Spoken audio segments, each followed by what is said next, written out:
할렐루야. 2022년 신년 작정 새벽 기도에 함께 동참하신 여러분을 주님의 이름으로 사랑하고 축복합니다. 하나님 말씀 보겠습니다. 이사야서 43장 1절입니다.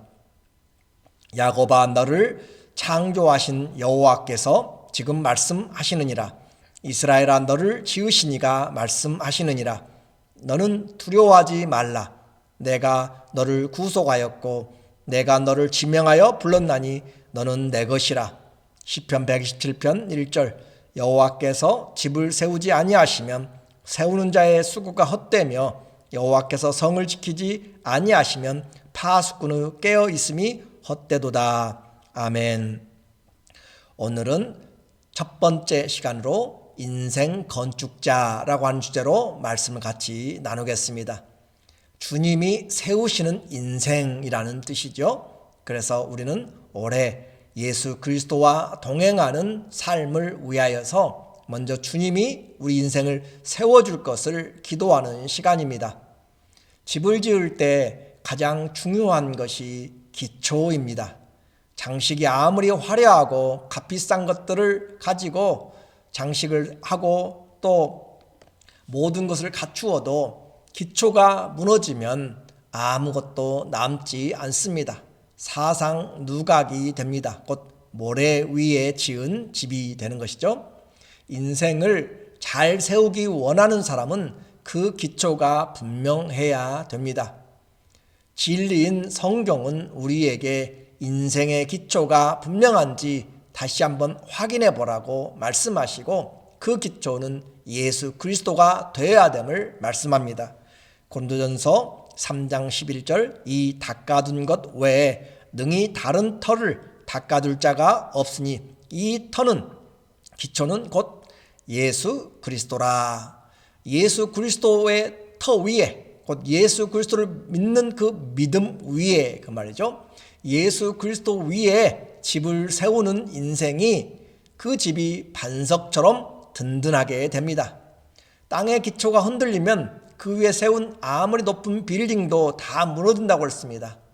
인생이 바쁘고 할 일이 많을수록 우리의 기초가 그리스도 위에 터 위에 세워져야 되는 것을 확인하면서 반석 위에 세워진 우리의 인생이 될 때 어떤 풍파가 몰아쳐도 무너지지 않습니다.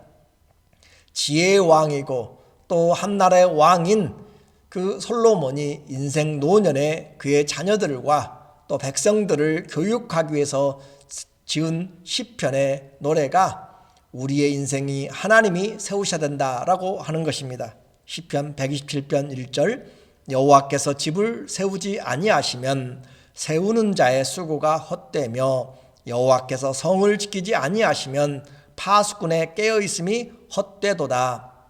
솔로몬이 그 나라를 세우고 또 많은 부를 이루고 명성을 가지고 지혜를 가졌지만 그가 노년에 남기고 싶었던 것은 돈으로, 명예로, 권세로 인생을 세우면 다 무너진다는 것입니다.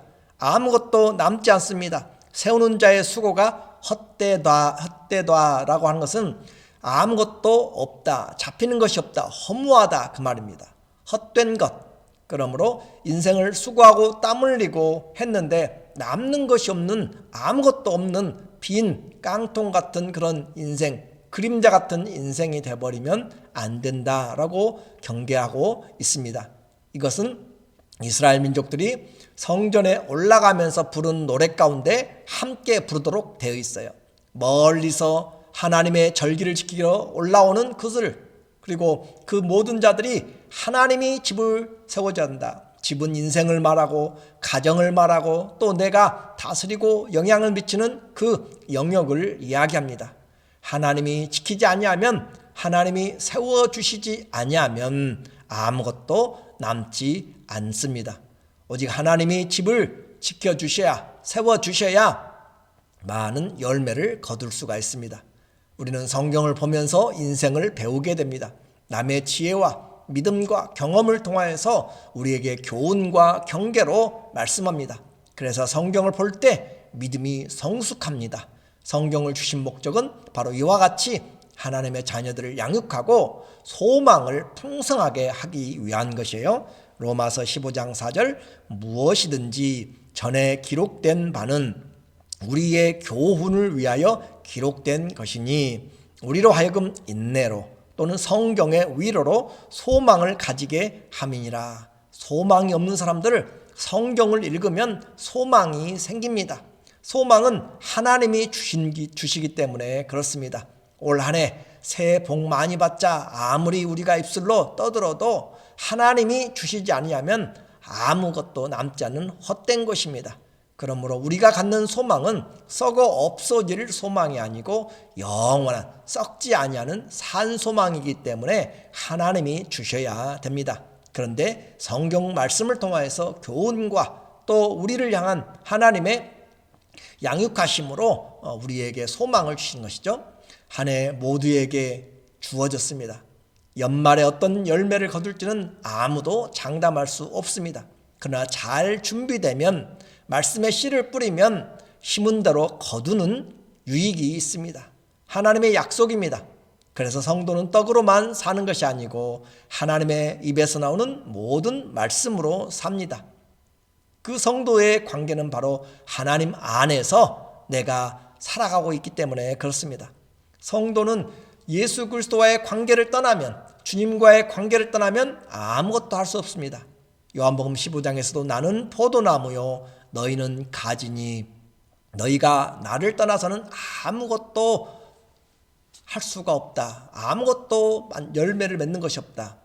내게 붙어 있으면, 그러나 내게 붙어 있으면 많은 열매를 맺는다. 우리의 관계가 분명해야 인생의 열매가 있습니다. 포도의 가지가 붙어 있어야 열매가 맺습니다. 오늘 이사야는 다시 한번 우리에게 그 관계를 이야기합니다. 이사야 43장 1절에 야곱아, 믿음의 이스라엘을 이야기하고 영적인 교회, 영적인 저와 여러분을 말합니다. 너를 창조하신 여호와께서 지금 말씀하시느니라. 이스라엘아, 너를 지으신 이가 말씀하시느니라. 두려워하지 말라. 내가 너를 구속하였고 내가 너를 지명하여 불렀나니 너는 내 것이라. 하나님이 우리를 가장 잘 아시고 내가 어떤 능력이 있는지 어떤 성격인지 모든 것들도 주님이 아십니다. 그 주님 앞에 주님이 우리를 불렀기 때문에 그 부르심에 합당하게 주님과 관계를 맺고 살아가는 것, 그것이 우리가 하나님 앞에 사는 것입니다. 누가 부른지를 알면 사명이 생깁니다. 나라가 부르면 충성하게 되는 것이죠. 마찬가지입니다. 오늘 우리가 주님이 부르신 것을 알면 주님의 영광을 위하여서 살게 되는 것이에요. 부르심에 합당하게 사는 것입니다. 하나님이 불러주셨는데 세상의 목적을 위해서 살아가는 자는 그렇게 합당한 자가 아니죠. 성경 전체의 목적이 하나님의 부르심에 합당하게 살라, 주님이 세우신 인생을 살라, 그 말이죠. 빌립보서 1장 27절 오직 너희는 그리스도의 복음에 합당하게 생활하라, 복음에 합당하게 살아가라. 또 에베소 4장 1절 그러므로 주 안에서 갇힌 내가 너희를 권하노니 감옥에 갇혀 있어도 분명하게 권면하는 것은 너희가 부르심을 받은 일에 합당하게 행하여 모든 온유와 겸손과 오래 참음으로 하라라고 하는 것이잖아요. 오늘 그리스도 예수의 사람들은 부르심에 합당하게, 이사야서 43장 7절에도 내 영광을 위하여 창조한 자들을 오게 하라라고 이야기합니다. 주님이 우리를 부르셨습니다. 영광을 위하여서, 그 증인된 삶을 위하여서, 찬양을 위하여서 불렀습니다. 온유하고 겸손한 그리스도를 닮아가도록 불러내셨습니다. 복음에 합당하게 살아가는 것, 이것이 인생을 주님이 세우는 삶으로 시작하는 것입니다. 매일 아침 눈을 뜰 때마다 주님이 나를 오늘도 부르셨구나 라고 그렇게 고백하고 감사하고 기도하면서 시작하면 좋겠습니다. 오늘 만나는 또 어떤 물과 불 같은 그런 시련이 있어도 주님이 함께 하심으로 두려워하지 않겠다라고 그렇게 기도하십시오. 주님이 우리에게 말씀합니다. 두려워하지 말라. 또 우리에게 당하는 어려움, 이사야 43장 2절에 내가 물 가운데로 지날 때에 내가 너와 함께 할 것이라. 주님이 함께 하십니다. 고난이 없는 것이 아니라 고난이 있어도 함께 하십니다. 강을 건널 때 물이 너를 침몰하지 못할 것이며 네가 불 가운데로 지날 때 타지도 아니할 것이요 불꽃이 너를 사르지도 못하리니. 하나님 보호하시고 결국은 소원의 항구로, 소원의 목적지로, 하나님이 인도하시는 그 인생의 목적지로 사명을 완수하도록 인도해 나가십니다. 왜 그래요? 우리가 하나님이 창조하신, 그리고 하나님이 우리를 보배롭고 존귀하게 여기시는 사랑받는 자이기 때문에 그렇습니다. 4절에 네가 내 눈에 보배롭고 존귀하여 내가 너를 사랑하였은즉 내가 네 대신 사람들을 내어주며 백성들이 네 생명을 대신하리니. 하나님의 눈에 포로되고 보잘것없는 이스라엘에게 지금 말하는 것이에요. 나라 잃어버린 자들입니다. 소망 없는 자들입니다. 그런데도 불구하고 하나님께서 그들에게 말하기를 내가 너희들이 내 눈에 보기에는 보배롭고 존귀하여 내가 너를 사랑하였은즉. 하나님 보시기에 우리가 가진 것이 부족하고 많이 배우지 못하고 연약함이 많고 내세울 것이 없어도 하나님이 보시기에 우리는 존귀한 자입니다. 보배로운 자입니다. 하나님의 사랑받는 보배 덩어리요 또 귀염둥이라 그렇게 이야기합니다. 하나님이 우리를 사랑하셔서 그 어떠한 사랑으로 사랑하셨는지 그것을 아침에 내가 확인한다면 내 삶에서 힘들고 지칠 때 하나님 창조주가 또 나를 조성하신 분이, 나를 구속하신 분이 하나님이 보시기에 나는 보배롭고 존귀하고 하나님이 나를 사랑하신 자다라고 그렇게 깨닫는다면 오늘 하루를 살아가는 의미가 있습니다. 하나님이 보호하시는 능력을 경험하게 됩니다. 그리고 하나님의 그 도움을 위해서 기도하게 되는 것이에요. 우리 주님이 우리를 위해서 새 일을 행하십니다. 불러만 놓고 가만히 놓는 것이 아니라 새 일을 행하시는 하나님. 그래서 우리는 그 주님을 믿고 따르면 포도나무에 가지가 붙어 있으면 열매를 맺는 것 같이, 많이 맺는 것 같이 오늘 우리도 시간이 지나고 믿고 따르면 많은 열매가 맺히고 말씀이 성취됩니다. 요즘은 사고와 사건들이 많습니다. 또 천재지변들이 많습니다. 사람이 핸들하기 어려운 위기들이 많이 있습니다. 주님이 보호자가 되시고 인생을 세우시면 우리의 인생은 어떤 어려움 가운데서도 주님의 목적을 성취하게 됩니다. 목적지까지 반드시 가게 만듭니다. 그것이 바로 믿음이라고 했어요. 우리는 무엇을 믿습니까? 다른 것이 아니라 하나님의 약속의 말씀을 믿습니다. 믿음은 바로 바라는 것의 실상입니다. 주님이 약속하신 것 우리 눈에 잘 보이지 않습니다. 우리 마음에 와닿지 않지만 그러나 그것을 믿음으로 바라보면 바라보는 것들이 우리에게 현실이 됩니다. 믿음은 성도들에게 선물로 누구든지 주셨어요. 선물은 값이 없습니다. 주님이 예수 그리스도를 선물로 주셨어요. 주님이 생명의 말씀, 진리의 말씀, 길이 되신 말씀을 우리에게 주셨어요. 그러나 그 믿음을 가지고 사는 자는 다 다릅니다. 왜냐하면 믿음은 모든 사람의 것이 아니기 때문에 그래요. 데살로니가후서 3장 2절 또한 우리를 부당하고 악한 사람들에게서 건지옵소서 하라.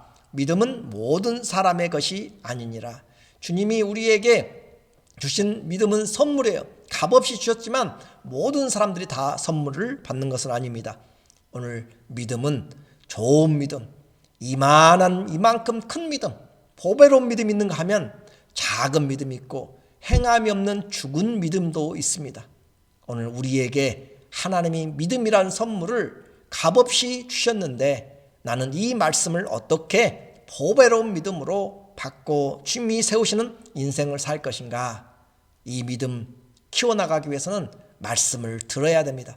그리스도의 말씀을 들으면서 믿음이 생깁니다. 다른 방법이 없어요. 세상 것들을 많이 들으면 들을수록 거기에 박식해지고 지혜가 생기고 방법이 생기는 것 같이 하나님의 말씀을 들으면 믿음은 들음에서 나며 들음은 그리스도의 말씀에서 말미암느니라. 로마서 10장 17절의 말씀처럼 믿음의 그 다른 성숙의 방법이 없습니다. 그리스도의 말씀을 듣는 것입니다. 그 말씀 듣는 것은 마음에 새기는 것이에요. 그러므로 우리의 영이 그 말씀을 듣고 그 말씀을 양식 삼을 때 믿음이 성숙하게 됩니다. 이 말씀이 우리에게 양식이 될 때 우리는 생명이 풍성해지며 주님과 동행합니다. 주님과 동행할 때 사망의 음침한 골짜기 같은 시간들이 있을지 몰라도 우리에게 두려워하지 말라. 주님은 거듭 말씀하십니다.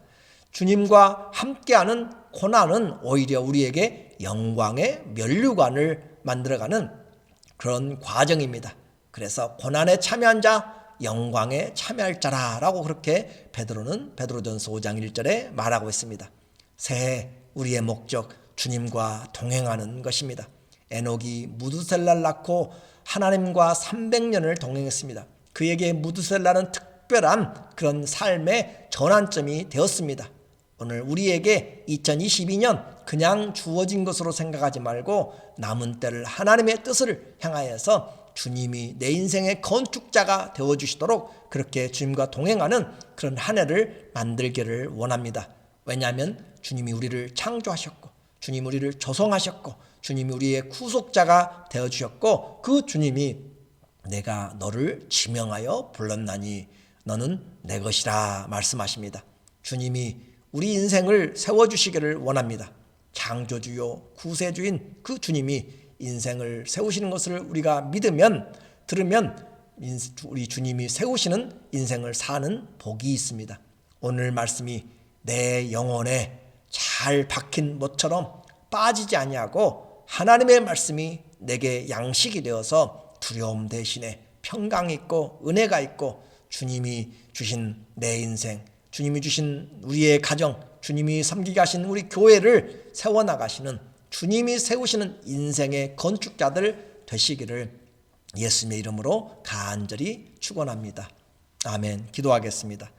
하나님 아버지, 오늘 우리에게 함께 한 해를 열면서 주님을 의지합니다.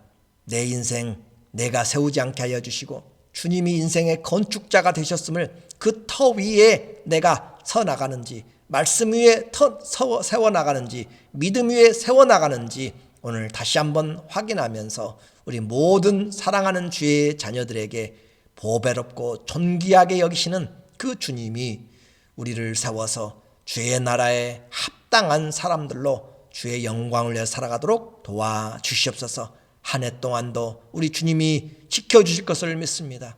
주님, 불과 또 물 같은 어려움 가운데서도 주님이 임마누엘 하심을 믿습니다. 이 말씀이 양식이 되게 하시고 이 말씀을 믿음으로 어떤 어려움 가운데서도 우리에게 주신 하나님의 뜻이 이루어지고 아버지께 영광이 되는 승리하는 삶이 되게 하여 주시옵소서. 예수님의 이름으로 감사하며 기도드립니다. 아멘. 우리 이제 예수 그리스도의 이름으로 주님이 세우시는 인생의 첫 단추를 다시 주님 앞에 잘 이제 잠궜습니다. 그 주님이 우리의 인생을 지속적으로 세워나가시면서 동행하는 그 삶을 함께 우리가 살아가고 주 앞에서 아름답고 보배롭고 존귀한 자로 세워나가는 많은 열매를 거두는 주님이 세우시는 인생 되시기를 다시 한번 주의 이름으로 간절히 축원합니다. 사랑하고 감사합니다.